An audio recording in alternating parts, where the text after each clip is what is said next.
Good morning to all of you friend and welcome back standard 12th અને આપણો જે વિષય એસપીસીસી. તો મિત્રો જો આ વિષયની અંદર આપણે વાત કરવા જઈએ તો જેની અંદર આપણને ખબર છે કે બે વિભાગ આવેલા આ ચેપ્ટરની અંદર આ વિષયની અંદર જેમાં એસપી અને સીસી, જેમાં આપણે સીસી વિભાગ છે જે વાણિજ્ય અને પત્ર વ્યવહારની વાત કરવામાં આવે તો એની અંદર આપણે 5મા ચેપ્ટર વિશે ચર્ચા કરતા હતા. અને મિત્ર મેં તમને આગળ પણ કીધેલું કે જે આપણે ચોથું ચેપ્ટર કે જે ચેપ્ટર ઓમિટ થયેલું કે જે આપણા સિલેબસમાં નથી આ વખતે, તો એના પછી એટલે આપણે ડાયરેક્ટ જે ચેપ્ટર 5 આપણે કન્ટિન્યુ કરેલું અને આ ચેપ્ટરની અંદર આપણે સૌથી પહેલાં જોયું હતું કે ઈ કમ્યુનિકેશનનો અર્થ અને એની સમજૂતી.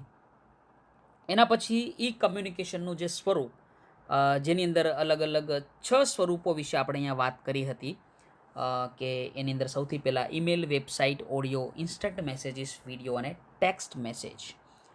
તો મિત્રો આ 6 સ્વરૂપ પણ આપણે જોયા હતા. એના પછી ઈમેલનો અર્થ જોયો અને ઈમેલનો સ્વરૂપ પણ જોયું હતું. અને આજના લેક્ચરની શરૂઆત હવે આપણે ઈમેલ લખતી વખતે ધ્યાનમાં રાખવા જેવી બાબતોથી કરીશું. તો મિત્રો હવે આપણે જોઈએ ઈમેલ લખતી વખતે ધ્યાનમાં રાખવા જેવી બાબતો. તો જેમાં સૌથી પહેલો મુદ્દો ઈમેલ લખતી વખતે ધ્યાનમાં રાખવા જેવી બાબતો કે ઈમેલમાં લખનાર તથા મેળવનારના પત્ર વ્યવહારના સરનામાને બદલે ઈમેલ એડ્રેસનો ઉલ્લેખ થાય છે. એટલે કે મિત્રો જો તમે ઈમેલ લખતા હોય તો તમે લખનાર કહેવાય અને સામેવાળી વ્યક્તિ કે જે ઈમેલ મેળવનાર કહેવાય. તો લખનાર તેમજ મેળવનારના જે પત્ર વ્યવહારના સરનામાને બદલે ઈમેલ એડ્રેસનો આપણે શું કરીશું, અહીંયા ઉપયોગ કરીશું. એટલે કે સમજો તમે કોઈ વ્યક્તિને પત્ર લખતા હો, ઈમેલની અંદર કોઈ પણ વસ્તુ તમે લખતા હો અને તમે જ્યારે વ્યક્તિને ઈમેલ મોકલો તો તમારે ત્યાં જોયું છે કે ટુ લખેલું હશે અને એની નીચે ફ્રોમમાં તમારું ઈમેલ એડ્રેસ હશે, જ્યારે ટુમાં તમારે જે વ્યક્તિને મોકલવાનું તેનું હશે. સમજો કે તમે કોઈ પણ વ્યક્તિને મોકલતા હોય તો જેની અંદર આપણે વાત કરી શકાય કે મારું ઈમેલ લખી શકું અહીંયા, તમે સમજો કે મને મેલ કરતા હોય તો gpatel70@ymail.com. તો અહીંયા મારું ઈમેલ એડ્રેસ આવશે અને ફ્રોમમાં તમારું આવશે, પણ તમારું જે લખવાનું નથી, ડિફોલ્ટ તમારું ત્યાં જે ઈમેલ એડ્રેસ હોય લખાઈ જાય છે. એના પછી બીજી જે બાબત ધ્યાનમાં રાખવા જેવી એટલે કે ઈમેલ મેળવનાર એક કરતાં વધુ હોય. એટલે કે મિત્રો જ્યારે તમે એક કરતાં વધારે વ્યક્તિને ઈમેલ કરો છો ત્યારે તેમના email address CC carbon copy અંતર્ગત લખવાના હોય છે. એટલે કે મિત્રો જ્યારે તમારા દ્વારા જ્યારે ઈમેલ લખવામાં આવશે ત્યારે એ ઈમેલમાં હજી કહેવાય કે ઈમેલ એડ્રેસ સીસી એટલે કે કાર્બન કોપી અંતર્ગત લખવાના હોય અને બધા જે હોય ઈમેલ મેળવનારને એકબીજા અંગે જાણ થાય છે. તો બીજો જે અહીંયા પોઈન્ટ તમારે યાદ રાખવાનો, સીસી એટલે કે તમારે જ્યારે એક કરતાં વધારે વ્યક્તિને મેલ લખો ત્યારે ઈમેલ મેળવનાર બધા પૈકી અમુક મેળવનારને બીજા કોને ઈમેલ મોકલ્યો તે અંગેની જાણ ના થાય એવું ઈમેલ લખનાર ઈચ્છતા હોય તો તેમને એડ્રેસ બીસીસી એટલે કે બ્લાઇન્ડ કાર્બન કોપી અંતર્ગત લખવાના હોય છે. એટલે કે મિત્રો જો તમે એક કરતાં વધારે વ્યક્તિને મેલ મોકલતા હોય તો સમજો કે જો સામેવાળી જેટલા પણ લોકોને મેલ મળે બધાને જાણ થાય કે આ મેલ કોને કોને મળ્યો તો સીસી એટલે કે કાર્બન કોપી. અને જો તમને એવી ઈચ્છા હોય, તમે એવું ઈચ્છતા હોય કે હું જે મેલ જેટલાને મોકલું એ કોઈને અંદર જાણ ના થવી જોઈએ, તો એના માટે બીસીસીનો ઓપ્શન આવે એટલે કે બ્લાઇન્ડ કાર્બન કોપી. એના પછી જે ચોથી બાબત ધ્યાનમાં રાખવા જેવી કે ઈમેલમાં તારીખનો ઉલ્લેખ અલગથી કરવાનો હોતો નથી, પરંતુ ઈમેલની પ્રથા અનુસાર તારીખ અને સમય આપોઆપ આવી જાય છે. એટલે કે મિત્રો જેવી રીતે તમે વોટ્સઅપમાં જોયું હશે કે તમે વોટ્સઅપમાં જો કોઈને મેલ કરો તો એ મેલમાં તમારે તારીખો લખવી નથી પડતી, એ મેલમાં ઓટોમેટિક તારીખ ત્યાં ઉપર લખાઈ જાય અને નીચે સમય પણ આવી જાય છે. એવી રીતે મેલની અંદર પણ તારીખ અને જે સમય તે આપોઆપ લખાઈ જાય છે. ઈમેલમાં વિષય અવશ્ય લખવો જોઈએ. તો મિત્રો જ્યારે તમે ઈમેલ લખો ટુ તો એના નીચે પછી લખેલું આવે સબ્જેક્ટ એટલે કે કયા વિષય માટે તમે ઈમેલ મોકલો તે ત્યાં લખવું જોઈએ. ઈમેલમાં સંબોધન હોવું જરૂરી છે. ઈમેલનું લખાણ ખૂબ જ ટૂંકું અને સ્પષ્ટ હોવું જોઈએ. એટલે કે મિત્રો તમે ઈમેલ જે પણ વ્યક્તિને કરો, જેના પણ વિષયમાં કરો, તો તમે જે પણ લખાણ કરો એ લખાણ કેવું હોવું જોઈએ, ટૂંકું હોવું જોઈએ અને એની સાથે સ્પષ્ટ હોવું જોઈએ. એટલે કે જે લખાણ હોય એ ખૂબ લાંબુ અને અસ્પષ્ટ ના હોવું જોઈએ, કે જેનાથી વાંચનાર વ્યક્તિને કંટાળો આવે અથવા તો એમ થાય કે આનો ઈમેલ મારે વાંચવો નથી. ઈમેલના અંતમાં ઈમેલ મોકલનારે પોતાનું પૂરું નામ, પોતાની કંપની હોય તો કંપનીનું નામ અને સંપર્કની વિગતો પણ લખવી જોઈએ. સંપર્ક એટલે કે ટેલિફોનિક નંબર પણ લખવો જોઈએ. સંપર્કની આ વિગતો સહીના ભાગરૂપે પહેલેથી તૈયાર કરી હોય તો દરેક ઈમેલમાં આપોઆપ સામેલ થઈ જાય છે. એટલે કે મિત્રો, જો તમે ઈમેલની અંદર ઓટો જનરેટ સાઇન અથવા તો જે કહેવાય કે તમારી જે વિગતો હોય તમે નાખેલી હોય તો તમારે અલગથી લખવાની જરૂર પડતી નથી. એટલે કે દરેક મેલ જે તમે ક્રિએટ કરો તેની અંદર ઓટોમેટિક આ પહેલેથી શું હોય, તૈયાર હોય, તો આ ઈમેલમાં આપે આપ શું થાય, સામેલ થઈ જાય છે. અને એના પછી જોઈએ ઈમેલમાં જોડાણ તરીકે લેખિત એટલે કે તમે કોઈ લખેલી વસ્તુ હોય, દ્રશ્ય એટલે કોઈ સમજો કોઈ ફોટો હોય, શ્રાવ્ય એટલે કે કોઈ ઓડિયો હોય કે જે આપણે સાંભળી શકીએ, કોઈ સોંગ હોય, અને ચિત્ર પણ તમે મોકલી શકો છો. જો ઈમેલમાં કોઈ જોડાણ મોકલતા હો તો ઉલ્લેખ કરવો જરૂરી છે. અને ઈમેલ મોકલતા પહેલાં એક વખત ફરીથી ઈમેલનું લખાણ વાંચ્યા બાદ જ ઈમેલ મોકલવો જોઈએ. તો મિત્રો, તમે જે પણ વ્યક્તિને ઈમેલ લખતા હોય તો તમારે ઈમેલને શું કરવું જોઈએ, એકવાર વાંચન એનું કરી લેવું જોઈએ, જેનાથી તમને શું આવી જાય, ખ્યાલ આવી જાય કે આ ઈમેલ આપણે જેને મોકલવાનો છે તેને જ જઈ રહ્યો છે અને આપણે જે લખવાનું તે જ અહીંયા લખાઈ રહ્યું છે. તો મિત્રો, અહીંયા આપણે જોયું કે ઈમેલ લખતી વખતે ધ્યાનમાં રાખવા જેવી બાબતો. તો અહીંયા હું તમને 2 થી 2.5 મિનિટનો સમયગાળો આપું. આ 2.5 મિનિટના સમયગાળાની અંદર તમે શું કરશો કે ઈમેલ લખતી વખતે જે ધ્યાનમાં રાખવાની બાબતો એકવાર એનું વાંચન કરી લો, જેનાથી તમારું રિવિઝન અહીંયા ને અહીંયા જ થઈ જાય. તો પ્લીઝ કન્ટિન્યુ ઇટ.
ઓકે મિત્રો, હવે આપણે થોડા આગળ વધીએ. તો આગળનો પ્રશ્ન એક ઈમેલનું ઉદાહરણ આપેલું, એટલે કે જે તમે ઉદાહરણ તરીકે ઈમેલ આપણે તમે તમારા મોબાઈલની અંદર ઈમેલ બોક્સમાં પણ જોઈ શકો, જીમેલ અથવા તો યાહૂનું જે પણ હોય. અને અહીંયા જે ઉદાહરણ આપેલું એના વિશે પણ આપણે એકવાર જોઈ લઈએ કે આલ્ફા સાયકલ્સ, કે જે એક સાયકલ્સનું એક દુકાન છે અથવા તો કોઈ પેઢી હશે જે પણ હોય, કે આલ્ફા સાયકલ્સ ભરૂચ વતી હેલ્ધી સાયકલ્સ મેન્યુફેક્ચરિંગ નોએડાને 300 સાયકલો ખરીદવા માટેનો ઓર્ડર આપતો ઈમેલ લખો. તો મિત્રો અહીંયા આલ્ફા સાયકલ્સ દ્વારા એક જે ભરૂચમાં આવેલી છે અને જેના દ્વારા હેલ્થી સાયકલ કે જે નોઈડા ઉત્તર પ્રદેશમાં આવેલું, તો જે હેલ્થી સાયકલ્સ કે જે પોતે મેન્યુફેક્ચરિંગ કરે એને અહીંયા એક 300 સાયકલો માટેનો ઓર્ડર આપે છે. તો એના પહેલાં આપણે જોઈએ કે એના મેશે આપણે અહીંયા જોઈએ તો તમે જોઈ શકો ટુ એટલે કે તમે જેને મેલ મોકલો છો તે. તો મેલ આપણે કોને મોકલીએ? healthycycles@gmail.com, એટલે કે હેલ્થી સાયકલ્સ મેન્યુફેક્ચરિંગનું ઈમેલ એડ્રેસ છે. એના પછી ફ્રોમમાં તમે જોઈ શકો alphacycles@yahoo.com. તો તમને અહીંયા કન્ફ્યુઝન ના થવું જોઈએ કે અહીંયા જીમેલ છે, અહીંયા યાહુ છે. તો મિત્રો કંપની અલગ અલગ છે. જીમેલની કંપની હશે ગૂગલવાળી કંપની, તો એમાં તમારો અકાઉન્ટ હોય તો જીમેલથી બનતું હોય, અને જો યાહુ કંપની હોય તો તમારું અહીંયા અકાઉન્ટ યાહુ પાછળથી બનતું, એટલે એનો કોઈ પ્રશ્ન આવતો નથી. વિષય અહીંયા શું છે? તો સાયકલો ખરીદવા માટેનો, એટલે કે વિષય તમે લખી શકો 300 સાયકલ ખરીદવા માટેનો ઓર્ડર, અથવા તો ખાલી એમ પણ લખી શકાય કે સાયકલો ખરીદવા માટેનો ઓર્ડર. અને હવે આ જે પત્રની શરૂઆત થાય એવું કહી શકાય કે શ્રીમાન, આપની ગુણવત્તાયુક્ત અને આધુનિક ડિઝાઇન ધરાવતી સાયકલોથી અમારા ગ્રાહકો ખૂબ જ પ્રભાવિત છે અને અમારા વિસ્તારમાં હેલ્થી સાયકલ્સનું વેચાણ વિશેષ થાય છે. જૂન મહિનાથી નવું શૈક્ષણિક સત્ર ચાલુ થતું હોવાથી અત્યારથી સાયકલો વિશે પૂછપરછ અને માંગ વધવા માંડી છે. એટલે કે મિત્રો અહીંયા જે જૂન મહિનામાં આપણને ખબર હોય કે શાળા ખુલતી હોય તો દરેક વિદ્યાર્થીઓને સાયકલની જરૂર પડે.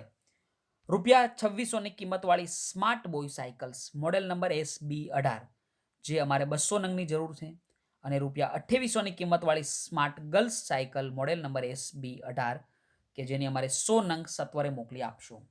આ તમામ સાયકલો અમારા શોરૂમના સરનામે જ મોકલશો, જેના નાણાંની ચૂકવણી આપના બેંક ખાતામાં દિન 7માં એટલે કે 7 દિવસમાં અમે ઓનલાઈન બેન્કિંગ દ્વારા કરાવી દઈશું. ઓર્ડર પ્રમાણેની સાયકલ આપ ઝડપથી મોકલશો તેવી અપેક્ષા. અને જે અહીંયા આલ્ફા સાયકલ્સના માલિક દ્વારા આ મેલ લખવામાં આવેલો, તો જેમાં તમે જોઈ શકો કે માલિક Romil Soni, alpha cycles, Panchbatti Bharuch, mobile number 100 and 100. મિત્રો સિમ્પલ વસ્તુ છે, જેવી રીતે આપણે પત્રમાં લખતા હતા, પણ અહીંયા જે તમે એક વસ્તુ જોઈ શકો છો કે આખો જે પત્ર અહીંયા આપણે જોવા જઈએ કે જે એક જ લાઈનની અંદર આમ શરૂ થાય, તમે જોઈ શકો અહીંયા કે તમારે અહીંયા કોઈ પેરેગ્રાફ કે કોઈ એવી જગ્યા છોડવાની આ બાજુ કોઈ જરૂર પડતી નથી. એના પછી બીજો પત્ર પણ અહીંયા એક આપેલો છે કે ગુજરાત રાજ્ય શાળા પાઠ્યપુસ્તક મંડળ વતી નવા પાઠ્યપુસ્તક તૈયાર કરવા અંગેની મીટિંગ વિશે જે તે વિષયના લેખકોને જાણ કરતો ઈમેલ લખો. ઓકે, તો મિત્રો એની અંદર આપણે અહીંયા પત્ર કોને લખવાનો, તો આપણે પત્ર જેને લખવાનો છે તે છે મીટિંગ અંગે જે તે વિષયના લેખકોને આપણે પત્ર લખવાનો, એટલે કે ટુ પ્રોફેસર ચેતન મેવાડા@gmail.com, એટલે કે જે પ્રોફેસરનું અહીંયા ઈમેલ એડ્રેસ છે પ્રોફેસર ચેતન મેવાડા. કોના વતી? તો આપ જોઈ શકો અહીંયા કે dhruv@gmail.com, અથવા તો ઘણા બધા વ્યક્તિને આપણે અહીંયા પત્ર સીસી નામથી જોઈ શકાય, spatel@yahoo.com. એટલે કે મિત્રો સીસી એટલે કે તમે જો આપણે જોયું હતું કે ઘણા બધા વ્યક્તિઓને હોય તો ટુ અને સીસીનો ઉલ્લેખ કરવો જરૂરી, અને જો બીસીસીનો ઉલ્લેખ હોય તો તમને ખબર હશે કે બ્લાઇન્ડ કાર્બન કોપી, એટલે કે અલગ અલગ વ્યક્તિઓને જે પત્ર મેળવનારને ખબર ના પડી શકે. From Gujarat textbooks@yahoomail.com. વિષય વાણિજ્યક પત્ર વ્યવહાર વિશેની મીટિંગ અંગે. તો અહીંયા જે પણ કહેવાય કે જે લેખકોને એટલે કે પત્ર લખવામાં આવે, સાહેબ શ્રી ગુજરાત રાજ્ય શાળા પાઠ્યપુસ્તક મંડળ ગાંધીનગરને ઘણા બધા વર્ષોથી આપની સેવાનો લાભ મળી રહ્યો છે, તેની અહીં આભાર સાથે હાર્દિક નોંધ લઈએ છીએ. આપ શ્રી એ બાબત અંગે વિદિત હશો જ કે જૂન 2017થી શરૂ થતા શૈક્ષણિક સત્રથી ધોરણ 12નો નવો અભ્યાસક્રમ અમલી બનવાનો હોય તે પ્રમાણેના નવા પાઠ્યપુસ્તકો તૈયાર કરવાના થાય છે. નવા અભ્યાસક્રમ પ્રમાણે પાઠ્યપુસ્તકો તૈયાર કરવા માટે આપની વાણિજ્યક પત્ર વ્યવહાર વિષયના લેખક તરીકે પસંદગી થઈ છે, અને પાઠ્યપુસ્તકો તૈયાર કરવાની બ્લુપ્રિન્ટ બનાવવા અને તેને સંલગ્ન કાર્યની વેચણી અને મુદ્દાઓની ચર્ચા વિચારણા કરવા માટે તારીખ 22મી માર્ચ 2016ના રોજ બપોરે 1 કલાકે મંડળના સભાગૃહમાં એક મીટિંગનું આયોજન કરવામાં આવેલું છે, જેમાં હાજર રહેવા આપને વિનંતી છે. ગુજરાત રાજ્ય શાળા પાઠ્યપુસ્તક મંડળ ગાંધીનગરના નિયમાનુસાર આ મીટિંગમાં હાજર રહેવા ટીએ અને ડી આપવામાં આવશે, એટલે કે જે અલાઉન્સીસ છે એ આપવામાં આવશે. આપના સહકારની અપેક્ષા, કે જે આ મેલ કોના દ્વારા લખવામાં આવે તો ચિરાગ પટેલ, સંયોજક કોમર્સ, ગુજરાત રાજ્ય શાળા પાઠ્યપુસ્તક મંડળ ગાંધીનગર, મોબાઈલ નંબર 100 તો મિત્રો આપ જોઈ શકો અહીંયા બે પત્રો કે બંનેની અંદર જે શરૂઆતની આપણે જોયું કે એક કોમન એરાની અંદર લખવામાં આવેલ, એક સીધી લાઈનમાં લખવામાં આવે.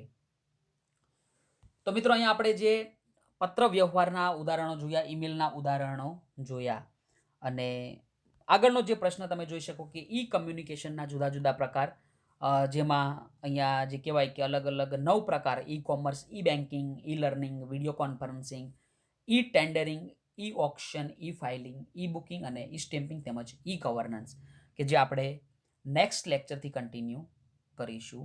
તો મિત્રો આજનો જે લેક્ચર છે આપણે અહીંયા સુધી રાખીએ. સો thanks to all of you friend. Take care and bye bye.